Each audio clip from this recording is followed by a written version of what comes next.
Assalamualaikum warahmatullahi wabarakatuh. Al-Fatihah ila khadratin Nabi Muhammadin sallallahu alaihi wasallam, summa ila khadrati akhwanihi minal anbiya wal mursalin wasyuhada wassalihin wal ulama al-amilin wal musannifin wa jami'i malaikatikal muqarrabin, summa ila arwahi abaina wa ummahatina wa ajdadina wa jaddadina wa masyayikhina wa masyayikh masyayikhina, khususan la rahma li badal kitab Syekh Ibnu Hajar al-Asqalani wa usulihi wa furu'ihi wa asatidatihi, anna Allah yataghashahum birrahmah wal maghfirah wa an yu'ida alaina min barakatihim wa nafahatihim fid din dunya wal akhirah wa ila hadratin Nabi Muhammadin sallallahu alaihi wasallam. Al-Fatihah. أعوذ بالله من الشيطان الرجيم. بسم الله الرحمن الرحيم. الحمد لله رب العالمين الرحمن الرحيم مالك يوم الدين إياك نعبد وإياك نستعين اهدنا الصراط المستقيم صراط الذين أنعمت عليهم غير المغضوب عليهم ولا الضالين آمين. بسم الله الرحمن الرحيم. الحمد لله والصلاة والسلام على رسول الله محمد بن عبد الله wa ala alihi wa sahbihi wa man tabi'ahu wala khawla wala quwata illa billah, amma ba'du. Dan dari Ibnu Abbas radhiyallahu anhuma, beliau berkata, Rasulullah pernah bersabda begini, saya diperintahkan untuk sujud ini atas atau 7 anggota. Jadi ketika sujud ini ada 7 anggota yang harus menempel di tanah. 7 anggota. Yang pertama alal jabhati. Yang pertama ini dahi. Nah, dahi ini harus kena di alas ini. Jadi tidak boleh, tidak sah, tidak mencukupi sujud itu manakala dahinya tertutup, harus terbuka. Jadi seperti orang kopiahan macam ini kan tertutup, ini tidak boleh, ini harus terbuka. Ini baik laki ataupun perempuan. Yang banyak orang-orang perempuan itu ketika pakai mekeno itu sini tertutup, tidak bisa itu. Jadi ini harus terbuka. Maka biasa yang bagus itu kalau ibu-ibu, mbak-mbak itu pakai mekena, itu di dalamnya itu ada ini dalamnya itu ada ikat. Ya, ikat itu yang ini istilahnya ikat baru mekena. Soalnya ini untuk batasi supaya ini tampak. Ini tampak. Rambut tidak boleh tampak, tapi ini harus. Nah, kemarin kan auratnya kan muka dan telapak tangan. Ini harus tampak. Tidak boleh tidak. Kalau seandainya tertutup oleh rambut, ya tidak boleh. Oleh karena itu kenapa kok orang pakai kopiah laki itu? Ini untuk menjaga supaya rambutnya itu tidak menutupi anggota ini, tidak menutupi dahi ini. Tidak boleh. Jadi termasuk menutupi itu tertutup dengan sesuatu yang dipakai. Ini kan pakaian, ini juga pakaian, ini juga pakaian sebenarnya. Ini pakaian. Jadi dikatakan pakaian itu segala sesuatu yang dikenakan oleh musolli, dan ketika musolli itu bergerak, pakaiannya itu bergerak. Jadi seandainya orang sholat pakai sorban ya. Terus sorbannya itu menghalang-halangi dahi ketika sujud, menghalangi alas, itu tidak boleh karena ini termasuk pakaian. Kecuali kalau sorban itu dilepas, dijadikan alas, tidak apa-apa. Terus kita di atas ini tidak apa-apa. Tetapi kalau ini dipakai, ini termasuk pakaian. Jadi seandainya begini, terus ininya nutupi begini ketika sujud, ini tidak boleh, karena ini termasuk pakaian. Nah ini jabah ini harus terbuka, maksyufah. harus terbuka ini. Nah, ini kadang-kadang teman-teman banyak yang ini. Jadi pakai rambut. Kenapa rambutnya itu harus gini? Lah daripada rambut bolak-balik begini, sholat begini lagi, ya lebih baik pakai kopiah kan. Kan ada teman-teman ketika nggak pakai kopiah kita sujud begini kan. Nah itu nanti lagi begini kan lagi. Nah ini kan bolak-balik ini, lebih baik pakai kopiah. Ini walaupun kopiah itu ya hukum gimana sih pakai kopiah itu? Ya hukumnya baik. Sunnah ada mengatakan sunnah dengan tidak ya. Soalnya ini kan soalnya untuk menjaga ini supaya tidak ini, dan tertutupnya kepala itu bagus ini. Oke. Ini kepala. Jadi seandainya terus di sini ada kerikil kena, ya sudah kena kerikil nggak apa-apa. Habis itu dilepas. Nah kerikilnya itu dilepas. Karena kalau nempel atau kena ada kertas di kita sholat di lapangan atau terus kebetulan ada kertas kecil nempel di sini, ya diambil dong. Soalnya tali yang kedua ini tempelan itu jadi menghalangi. Nah ini harus terbuka betul ini. Ketika di hadis dalam hadis ini wa asyara biyadihi ila amfihi, Nabi menunjukkan dengan hidungnya ketika itu. Nah, ini dengan hidung. Jadi oleh karena itu yang kena ini di samping a'dzum, tulangnya dai ini ujungnya hidung itu juga termasuk. Nah, ini nanti aja ada perbedaan apa wajib atau tidak. Ada yang mengatakan tidaklah. Nah, saya setuju yang tidak. Kenapa?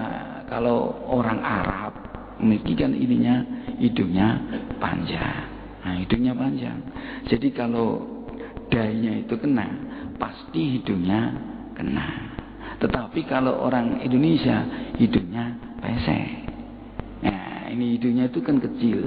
Apalagi kalau batuknya nonong, batuknya nonong gede, hidungnya kecil, itu ya sulit untuk kena ini. Jadi cukup ini saja. Nah, kenapa orang Arab, orang hadis kan gitu. Maka di dalam hadis kan ada istilah ya, kalau orang tutuno rugi itu bahasa Arab menggunakan rohima anfu rojulin, gerumpung irungnya. Ya, gerumpung irungnya kenapa? Rugi itu merupakan persoalan yang orang menunjukkan kerugian orang. Jadi kenapa kok tidak mencapai suatu rohima anfu rojulin, rugi orang itu gerumpung irungi. Karena apa? Biasanya hidungnya sana itu panjang, kok tidak punya hidung. Jadi orang nggak punya hidung itu tidak baik. Biasanya bangir kok tidak ini istilah. Jadi menjadi mustalaha. Jadi terus jangan dipakai. Di Indonesia mungkin berbeda. Jadi kalau di Arab itu menunjukkan orang itu betul-betul rugi, istilahnya tidak dapatan apa-apa, diistilahkan orang itu tidak punya hidung. Nah ini karena biasanya bangir kok orang duwe irung, yus kenemenan begini dah.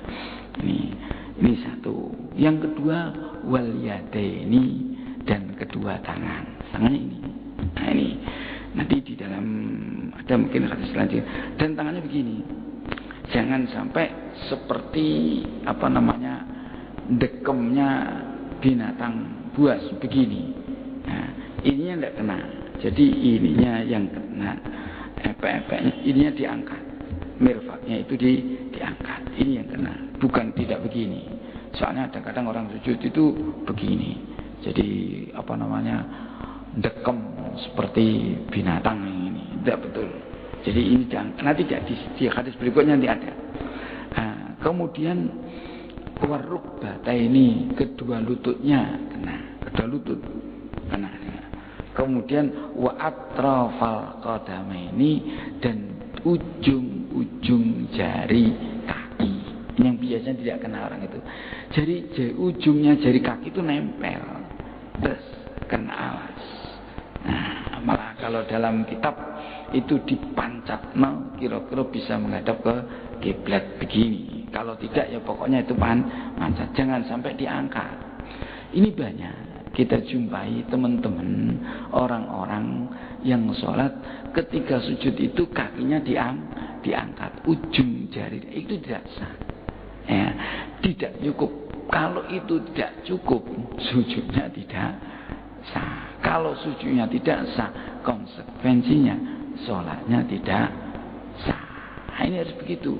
Jadi ini hadis itu muttafaq alaih. Ada dahi, kedua telapak tangan, dua tangan itu yang dimaksud ini. Nah, ini bukan begini. Tangan ini telapak tangan. Soalnya nanti ada hadis lain yang di belakang yang mentaksis.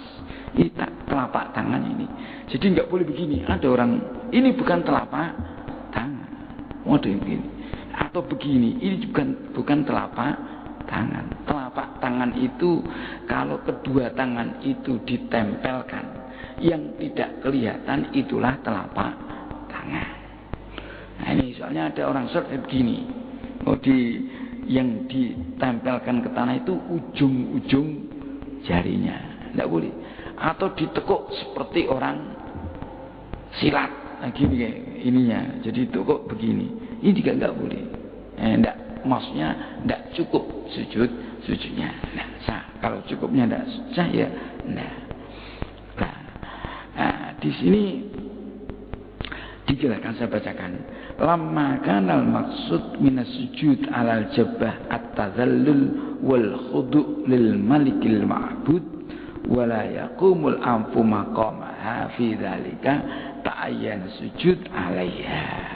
Nah ini khaitu lam yasbut annu sallallahu alaihi wasallam istiqtisaruhu fi sujud alal jabhati. Nah ini jadi begini, di sujud itu kan mahal, tempat tazallul, kita merendahkan diri. Coba kelihatan ini dahi itu kan anggota yang mulia. Anggota yang mulia itu terus diletakkan di atas tanah.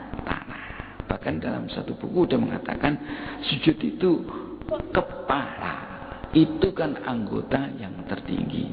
Ketika sujud, kepala itu ditaruh di belakang, di bawah anggota yang semestinya di bawah. Pantat itu kan mestinya di bawah. Tapi pantat itu kan ditarik ke atas, kepala itu di bawah. Ini tingkatannya kan gini. Mestinya persoalan yang tinggi tapi ditaruh di bawah pantat yang mestinya rendah. Ini makom, tempat di mana kita betul-betul merendahkan diri. Wah, ini makom sujud itu macam itu. Ini. Nah, di sini gini ya. Annal anfa la budda minu bisjud fala tasmi yakuna udwan wahidan haqiqatan ini. Ini jadi ini tadi hidung itu ikut atau tidak. Nah, nanti fikul hadisnya ada daripada saya bacakan ini. Fikul hadisnya begini. Wujubus sujud ala hadil a'dha as-sab'ah. Wajib sujud pada 7 anggota tadi. Menurut Imam Syafi'i dan Imam Ahmad, ya, biwujubis sujud ala ba'di kulli wahidin min hadil a'dha as-sab'ah. Ini wajib ya, dengan bagian. Jadi kan kalau dahi kan tidak semuanya, ini kan bagian di sini saja kan tidak semuanya kan kena ini. Jadi ya, sebagian. Tapi wadzabatul malikiyah wal hanafiyah ila anal wajib sujud ala jabhah. Wa qala inna sujud ala baqiyati a'dha sunnatun. Itu pendapat Imam Malik dan Hanafi. Kalau pendapatnya Imam Syafi'i ya anggota 7 itu harus kena semuanya. Tangan,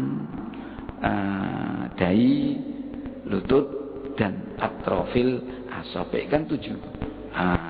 Ujung-ujung 2 kaki itu 2. Terus lutut itu ada 2. Telapak tangan ada 2. Terus dahi itu 1. Jadi 7 itu. Tetapi kalau menurut Imam Malik dan Abu Hanifah, ini yang wajib itu hanya pada ini saja. Jadi seandainya orang sujudannya pakai dahinya saja, yang lain tidak, itu menurut Imam Malik tetap sah. Tapi menurut Imam Syafi'i tidak sah. Nah kalau macam ini gimana? Sering saya ungkapkan, kalau ada perselisihan macam ini, kita lebih baik menggunakan kaidah al-khuruj minal khilaf mustahabun. Keluar dari perselisihan itu hukumnya sunnah. Caranya keluar gimana? Ya kita menggunakan 7 anggota tadi. Kalau menurut 7 anggota itu, menurut Imam Malik dan Imam Hanafi sah. Karena apa? Karena menurut kedua beliau itu pakai dahi aja sah, apalagi pakai ke-7 anggota. Tapi nggak tahu apa bisa orang sujud tidak pakai tidak pakai lutut kan juga sulit. Tetapi kalau kita hanya mengikuti Imam Malik dan Imam Hanafi, hanya pakai dahi saja, itu menurut Imam Syafi'i tidak cukup. Oleh karena itu yang namanya khilaf, khuruj minal khilaf, itu kalau kita mengikuti tadi, kalau menggunakan 7 tadi menurut Imam Syafi'i juga sah, menurut Imam Malik juga sah. Wong dalam dengan daya aja sah, apalagi dengan 7 anggota. Ini namanya al-khuruj minal khilaf. Jadi caranya menggunakan ini tadi 7 anggota. Itu menurut siapapun sah. Syafi'i sah, Hambali sah, Maliki sah, Hanafi juga sah. Kalau kita sujud dengan 7 anggota tadi. Ya. Terus yang kedua, masru'iyatu sujud ala jabbah wal amf. Ni qala Ahmad biwujubil jam'i bainahuma. Falau sajada ala ahadima lam yujzihi. Zalika. Ini kalau menurut Imam Ahmad, sujud itu harus menggunakan dahi dan menggunakan hidung. Kalau tidak, itu tidak cukup kalau menurut Imam Ahmad. Tapi kalau menurut Imam Abu Hanifah, ini tasara ala akadima jaza ma'al karoha. Ini jadi kalau satu itu boleh, hidung saja boleh. Nah, ini kalau dahi saja boleh. Tapi nanti kan bertentangan dengan hadis yang di depan. Pendapat yang di depan, beliau tadi Imam Abu Hanifah mengatakan yang wajib itu al jabbah, pada dahi. Tapi beliau di sini mengatakan yang kedua ini kalau diring ke salah satu, mungkin pakai dahi atau mungkin pakai hidung, itu sudah cukup, tapi hukumnya makruh. Nah, jadi ini kadang-kadang kan ada ya orang ini sujudnya karena kopiahnya diginikan, itu enggak kena. Dahinya tidak kena, itu tidak kena, itu walaupun hidungnya kena, ini enggak kena, enggak boleh itu ya. Nah, kalau menurut Imam Malik dan Imam Syafi'i, al-wujub bis sujud wad'ul jabbah, hanya ini saja.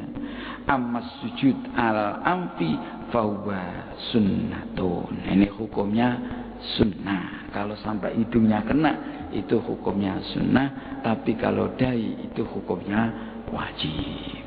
Oleh karena itu, hati-hati, ini yang banyak salah orang sujud. Saya lihat itu salahnya. Biasanya kita lihat orang sujud itu kakinya di atas, tidak diangkat. Satu. Yang kedua, kadang-kadang dahi itu tidak kena karena kopiahnya terlalu lancip, terus itu dianggang. Lihat itu tidak pakai kena, jadi ditahan, tidak boleh tahan. Nih, terus kemudian yang ketiga, kesalahan kadang-kadang ini dahi ini tertutup ketika sujud. Nah, caranya di dalam kitab itu ketika kita sujud itu berat kepala itu harus kita biarkan ke ini. Jangan dia tahan pakai tangan. Tahan ini cuma berat kepala itu harus mengena kepada alas. Seandainya di tempat sujud itu ada kain macam ini kain itu akan dekok. Dekok itu karena ada kena beratnya kepala. Jangan kalau ini biasanya kena ini gini, terus gini, itu tidak bisa, tidak boleh. Jadi kepala itu beratnya kepala harus dilepas. Jadi ini ke sana. Jadi ke sana ada kapuk umpamanya, itu bisa dekok. Ini kadang-kadang tidak. Ada orang sujud itu ditahan dengan kedua tangan. Akhirnya berat kepalanya tidak ngena ke tanah secara maksimal. Nah, dan sujud juga tidak usah diusek-usek. Jadi dipetolno enggak usah lah. Di sini dipetolno di sajadah enggak usah. Pokoknya biasa saja. Jadi yang penting berat kepala itu kena di tempat sajad, di tempat masjid kita, tempat sujud kita. Sudah. Nah, ini berikutnya. Wa an ibni Bukhainah anna Rasulullah sallallahu alaihi wasallam kana idza shalla wa sajada farraja baina yadayhi hatta yabdua bayadu ibtaihi. Jadi ini dari Ibnu Bukhainah. Ini sebetulnya penelitian begini ini itu dampak daripada perhatian sahabat terhadap perilaku sholatnya Nabi. Itu karena Rasulullah bersabda itu, "Shallu kama ra'aitumuni usolli." Sholatlah kamu sebagaimana kamu melihat aku sholat. Maka sahabat terus teliti. Nah, menurut Bukhainah begini, ketika Nabi itu sujud, farraja baina yadahi, tangan itu dibenggangkan. Ini maksudnya ini. Hatta yabdua bayadu ibtaihi, sehingga putih-putihnya ketiaknya Nabi itu tampak. Jadi apa mungkin pakaian dulu itu tidak pakai seperti sekian. Kalau sekarang ininya jadi bukan begini, tapi begini. Nah, jadi sehingga ini tampak. Ini berlaku bagi seorang laki-laki. Nanti kalau orang perempuan ada ini. Ada hadis nanti kalau perempuan amal mar'ah falaisat karrajul. Kalau perempuan tidak seperti laki-laki. Bidalili annar rasul ini marra ala imra'ataini. Nabi pernah sholat menjumpai dua orang perempuan sedang sholat. Faqala, Nabi langsung bersabda, idza sajadtuma fadumma ba'dul lahmi ilal ardi fa innal mar'a fi dzalika laisat karrajul. Nah, ini kalau kamu itu sujud ini fadumma ba'dul lahmi ilal ardi. Ya, ini sebagian ini disuruh menempelkan ke tanah. Karena apa? Fa innal mar'a fi dzalika laisat karrajul. Laki itu tidak seperti perempuan. Jadi di sini terus ini agak payudara itu ditahan. Jadi supaya tidak melendek itu. Mungkin ini dulu saya nggak tahu itu sejarah ada biaya itu mulai kapan gitu loh. Jadi mungkin kalau tidak ada supaya ini tidak di dalam istilah itu ininya itu tidak, payudaranya tidak ini kan gelantungan itu ditahan dengan tangan. Ini kalau laki kan tidak, ini benggangkan. Jadi kata yabdu bayadha ibtai. Tapi kalau perempuan tidak, ini dikumpulkan. Jadi tangan itu dikumpulkan begini untuk menahan untuk menahan itu. Nah, ini beda. Nah, sekarang kadang-kadang terus orang berkata, Ustaz, itu kan dulu. Dulu Nabi itu merintahkan itu karena mungkin begitu. Alasannya ketika ini kan dialasi begitu, seandainya dialasi. Sekarang kan kita sudah tidak pakai ini. Bagaimana kita kalau begini bagaimana? Loh, kita itu ketika ada nas, ya ini mungkin kita lebih baik mengikuti lah. Kalau mengikuti semasa itu ada dalil. Mungkin alasnya tidak hanya itu saja. Itu kan alasan yang kita ketahui. Mungkin alasan yang tidak kita ketahui itu berbeda. Jadi yang jelas kalau perempuan itu ketika rukuk dan sujud itu begitu. Ini karena ada dasarnya. Jadi tidak fa'inal mar'ah, seorang perempuan itu fi sujud laisa karrajul, tidak sama dengan seorang pria. Itu aja dipakai. Jadi karena ada textbooknya macam itu, dan itu pun tidak berat. Itu pun tidak berat. Dah. Ini yang pertama. Nabi. Kemudian berikutnya ini ada wa anil Barra bin Azib radhiyallahu anhu qala Rasulullah sallallahu alaihi wasallam idza sajadta fadda kaffaika warfa mirfaqaika. Betul kan? Kalau kamu tuh sujud, letakkan kedua telapak tanganmu. Ini telapak tangan tadi, letakkan di sini. Jangan tidak ujungnya, tapi kaffaika. Terus warfa mirfaqaika, angkat kedua siku kamu.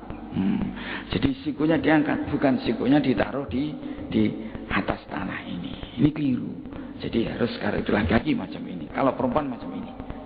Nah, ini bedanya laki dan perempuan. Saya kira sudah banyak yang tahu lah macam ini, supaya kita tidak salah di dalam ini, karena ini persoalan hadis. Berikutnya tadi ketika sujud. Sekarang ini ketika ruku. Ini Anwa'il bin Khujrin radhiyallahu anhu anan nabiyya sallallahu alaihi wasallam kana idza raka'a farraja baina asabihi. Nabi itu kalau ruku, ini tangannya itu bukan begini, tapi gini.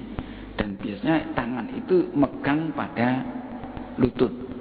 Tidak sebetulnya sampai kepada lutut. Kalau bisa dipegang lututnya itu.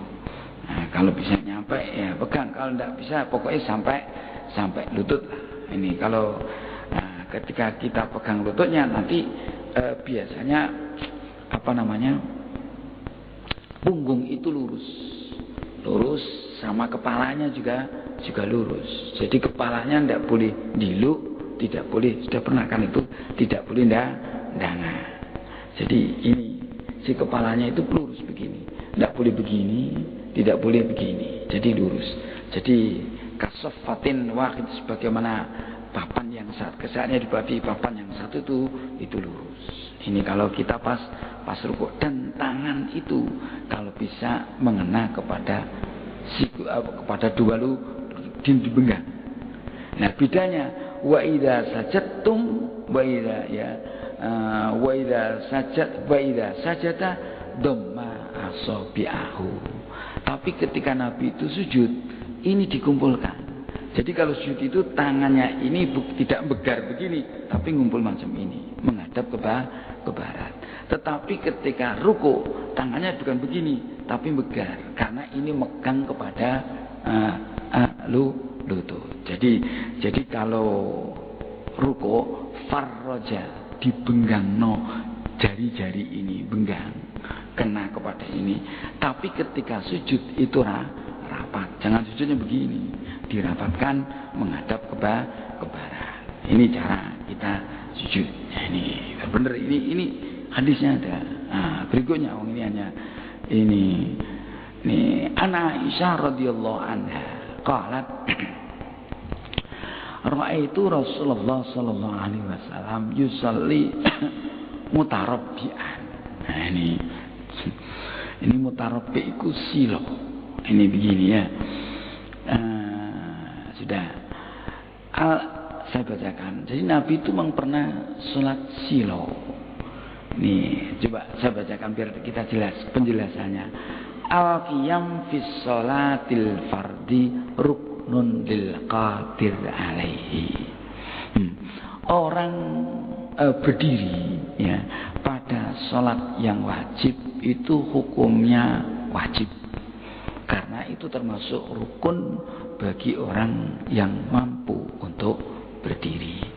Jadi kalau ada orang sholat wajib duduk, sedangkan dia mampu berdiri, maka sholatnya tidak sah. Ini ya, karena al-qiyam fis sholatil fardi ruknun lil qadir, bagi orang yang mampu. Kalau tidak mampu tidak apa-apa. Tapi selama mampu itu berdiri, dia harus berdiri. Nah, qadr amal. Nah, ini lain dengan sholat sunnah. Jadi kalau sholat sunat itu walaupun seorang itu mampu berdiri, boleh dia itu sholat dengan duduk, boleh. Nah, boleh kalau sholatnya sholat sunnah. Cuma pahalanya jelas separuh. Nah, ini. Nah, kalau wajib tidak. Wa amal marid alladzi la qudrata lahu al-qiyam fayusalli qa'idan kaifama amkanahu. Nah, ini. Adapun orang yang sakit yang tidak mampu ya, untuk berdiri, nah, dia boleh sholat dengan duduk. Nah, bagaimana dia mampu duduknya itu? Nah, ini wahada min samahatil Islam wa taisiril ahkam. Inilah termasuk toleransi Islam. Islam mentolerir sama dan memudahkan dalam persoalan-persoalan hukum. Ad-dinu yusrun, agama Islam itu gampang. Yassiru wala tu'assiru, suruh kita mempermudah, jangan permudahlah itu, jangan kamu persulit, mudah. Tapi jangan digegampang. Nah, ini kalau dianggap enteng tidak boleh. Memang agama itu mudah. Kalau kita tidak bisa melakukan sesuatu, maka kita harus boleh melakukan apa saja yang kita mampu. Nah, ini kaidahnya banyak, itu kaidah-kaidah macam ini banyak. Ad-dararu yuzal, persoalan yang berbahaya dihilangkan itu. As'al masyaqqah tajlibut taisir, persoalan yang sulit itu justru menyebabkan kemudahan. Itu Islam. Jadi kalau orang itu sulit untuk berdiri dalam sholat, boleh dia sholat dengan duduk, boleh. Tidak usah dipaksakan untuk berdiri, karena agama itu mudah. Kalau tidak mampu ya tidak. Tetapi kalau mampu ya jangan terus kita itu mempermudah, nggak boleh. Selama kita mau berdiri tidak boleh kita dengan duduk. Itu kalau dalam sholat wajib. Nah, ini wa ajrul qa'id al-alil ka ajril qa'im al-qadir. Ini pahalanya orang yang sholat berdiri, yang dia karena mampu berdiri, itu sama dengan pahalanya orang sholat dengan duduk ketika dia tidak mampu berdiri. Ya, sama. Ini maksudnya ini yusrun itu. Jadi pahalanya itu sama orang sholat dengan duduk dan orang sholat dengan berdiri. Manakala duduknya itu karena dia tidak mampu berdiri. Ini di wa amanna lain. Kalau sholat wajib, wa amanna flu fala yajibu fihil qiyam. Kalau sholat sunnah tidak wajib berdiri. Wa innama huwal afdal, hanya berdiri itu lebih utama. Nah, ini. Nah, sekarang dasarnya mana? Wa qumu lillahi qanitin. Kita disuruh berdiri, ya. Karena Allah itu disuruh berdiri. Pernah saya katakan kan dalam satu kitab, sholat itu merupakan kumpulan dari segala penghormatan, ya, kumpulan dari segala penghormatan yang dilakukan oleh manusia itu kepada orang. Ya. Jadi kalau orang-orang itu menghormat pada orang, itu hanya satu bagian-bagian saja. Mungkin dengan berdiri, ya kan? Ketika kita duduk, ini teman-teman datang, mari kita sama-sama berdiri. Jadi berdiri kita itu menghormat orang. Jadi berdiri itu satu bentuk penghormatan. Kadang-kadang ada penghormatan itu dengan angkat tangan, ya kan? Kita kan kalau kita polisi, tentara itu pakai tangan, pakai tangan. Itu kalau kita sholat bukan hanya tangan satu tapi tangan dua. Kita lihat orang-orang kadang-kadang assalamualaikum. Nah ini kan jalan maksud pakai angka dua. Ini juga bentuk penghormatan, ya kan? Itu bentuk penghormatan. Terus ada lagi bentuk penghormatan itu dengan membungkukkan kepala. Ini, bungkukkan badan. Dulu waktu kita masih SD, zaman dulu, itu kalau ada jumpa Pak Guru suruh bukan kepala. Selamat pagi Pak, sambil membungkukkan orang rukuk itu juga membungkukkan kepala. Jadi penghormatan juga. Ya. Duduk itu juga penghormatan.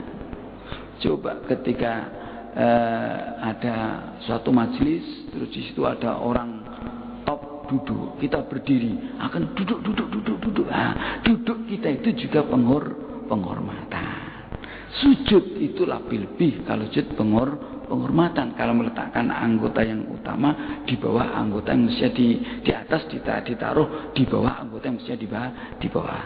Dan penghormatan itu di dalam sekumpul di dalam satu perilaku yang kita kenal namanya sholat.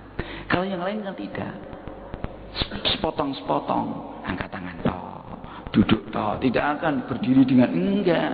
Satu potong, satu potong. Jadi sholat itu semuanya bentuk penghormatan. Nah ini.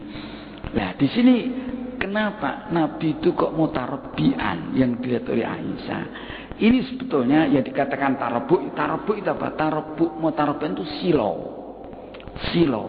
Di sini, jadi di sini wadzalika lamma saqata anil farasihi famfaqat qadamahu. Ini ketika beliau itu pernah jatuh dari kuda, kemudian kakinya itu bengkak dan sakit. Nah, terjadi tarabuk. Jadi duduk itu begini, mutarabbi itu wa tarabuk ja'lu batinil qadamil yumna tahta fakhidil yusra. Betul kan? Ini telapak kaki yang kanan ada di bawah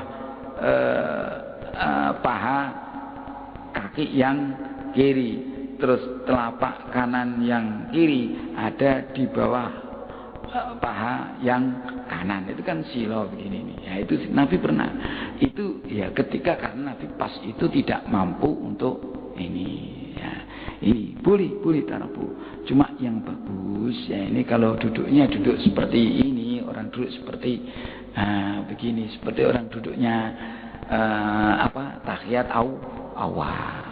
Jadi nanti kalau ruku agak rendah, sujud agak rendah, sujud sebagai sujudnya biasa. Kalau berdiri ini, kalau sujud agak rendah, kalau ruku agak rendah, kalau sujud seperti sujud biasa. Itu yang baik ya sini. Nah, ini wal julus ini jadi wa innama shalla mutarabbian wa lam yusalli muftarisan liyafruqa baina hayatil julusil wajib alladhi wa badarun anil qiyam wa julid tasawut al masnun. Nah, ini kenapa Nabi kok gitu? Itu Nabi untuk membedakan. Nah, ini sih antara duduk iftiras yang itu sunnah itu perilaku duduk dan duduk sebagai gantinya berdiri. Ya, ini tata cara. Tapi yang jelas Nabi itu pernah sholat pada waktu itu dia dengan silo. Tapi yang baik saya katakan yang saya baca dalam kitab-kitab itu kalau kita sholat itu ya seperti ini. Jadi kalau duduk seperti orang duduk di antara dua sujud itu, terus nanti atau ini kakinya itu ditaruh di sini di pantat itu untuk membedakan antara berdiri